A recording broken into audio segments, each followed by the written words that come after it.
Hello అండి, today recipe చేపల కూర అండి. నాటుకొరకలు అంటారండి వీటిని. ఈ నాటుకొరకలతో చక్కగా మనం ఎగిరేసుకుంటే ఎలా ఉంటుందో అయితే నేను వీడియోలో చూపించబోతున్నానండి. సో ఈ వీడియోలోకి మనమైతే వెళ్ళిపోదాం, చూడండి. హలో, హాయ్ ఫ్రెండ్స్, ఎలా ఉన్నారు? సో టుడే రెసిపీ వచ్చేసి చేపల కూర అండి. సో ఈ చేపలు అంటే నాటుకొరకలండి. నాటుకొరకలతో నేను ఇప్పుడైతే గ్రేవీ కర్రీని అయితే ప్రిపేర్ చేసేస్తున్నా, చూడండి. దీనిలోకి అయితే మనకి కావాల్సిన పదార్థాలు ఏంటంటే ఆనియన్స్ అండి. ఆనియన్స్ నేను ఆల్రెడీ కట్ చేసుకొని పక్కన పెట్టుకున్నాను. ఒక పచ్చిమిరకాయ అండి. ఇవి అయితే కేజీ కొరకలండి. సో కేజీ కొరకల్లోకి నేను 2 మీడియం సైజ్ ఆనియన్స్ అయితే కట్ చేసేసుకున్నాను. దీనిలోకి మనం చింతపండు పులుసు అయితే యాడ్ చేసుకోవాలండి. దీన్ని కూడా నానబెట్టేసుకున్నాను. సో ఇప్పుడు మన కర్రీ అయితే ఎలా ప్రిపేర్ చేసుకోవాలో చూసేద్దాం రండి ఫ్రెండ్స్. గ్యాస్ పైన అయితే నేను కళాయి పెట్టేసుకున్నానండి. దీనిలో అయితే మనం కర్రీ సరిపడా ఆయిల్ అయితే వేసేస్తున్నాను, చూడండి. ఆయిల్ అయితే వేసేసానండి.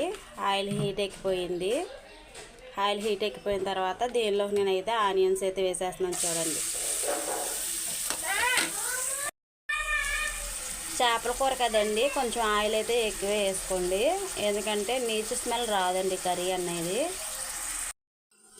ఆనియన్స్ అయితే వేగిపోయాయండి. దీనిలోకి నేను 1 టేబుల్ స్పూన్ అయితే అల్లం వెల్లుల్లిపాయ పేస్ట్ అయితే వేసేస్తున్నాను, చూడండి. వేసి ఒకసారి అయితే పెట్టేసుకోండి. ఓకే అండి, అల్లం వెల్లుల్లిపాయ పేస్ట్ అయితే పచ్చివాసన పోయేంత వరకు వేయించాను. దీనిలో ఇప్పుడు నేను వచ్చేసి చేపలు యాడ్ చేస్తున్నాను, చూడండి.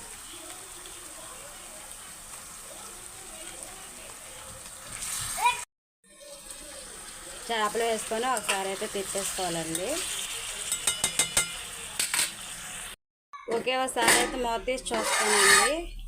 సో చూసారుగా, చక్కగా చక్కగా వేగాయి. ఇప్పుడు దీనిలో నేను 2 టేబుల్ స్పూన్ల కారము,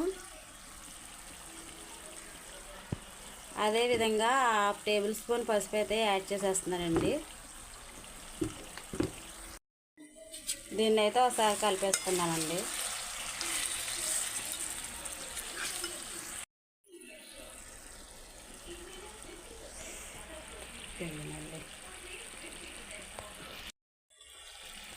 ఓకే అండి, ఇక్కడే సహం అయితే చేప ఉడికిపోయింది. ఇప్పుడు నేను దీనిలో అయితే చింతపండు పులుసు అయితే యాడ్ చేసేస్తున్నానండి. ఇదిగోండి, ఈ విధంగా అయితే చింతపండు పులుసు పోసుకొని మూత అయితే పెట్టేసుకోవాలండి.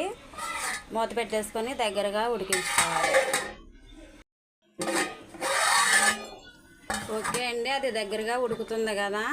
ఓకే ఫ్రెండ్స్, జనని అయితే నేను ఇప్పుడు ఉడికేటప్పుడు దీనిలో వేస్తున్నాను, చూడండి.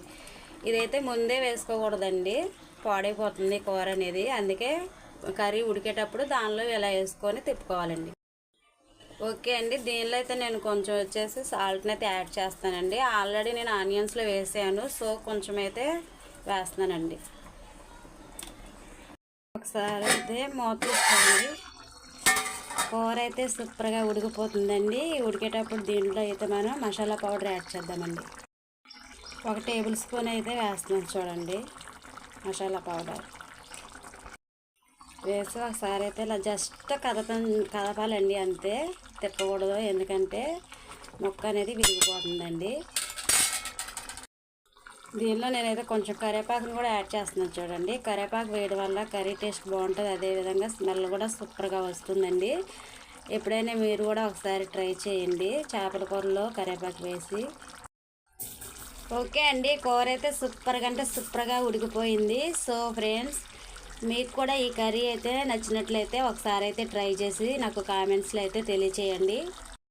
ఓకే అండి, పూర్తిగా అయితే ఇది రెడీ అయిపోయింది. సో ఫ్రెండ్స్, ఎప్పుడు కూడా చేపల కూరని చల్లగా చల్లారిన తర్వాత తినండి, సూపర్గా ఉంటుంది. సో ఇప్పుడైతే కర్రీ అయిపోయిందండి. ఈ వీడియో కానీ మీకు నచ్చినట్లయితే ప్లీజ్ సబ్స్క్రైబ్ చేసి షేర్ చేసి లైక్ చేస్తారని కోరుకుంటున్నానండి. Okay friends, bye.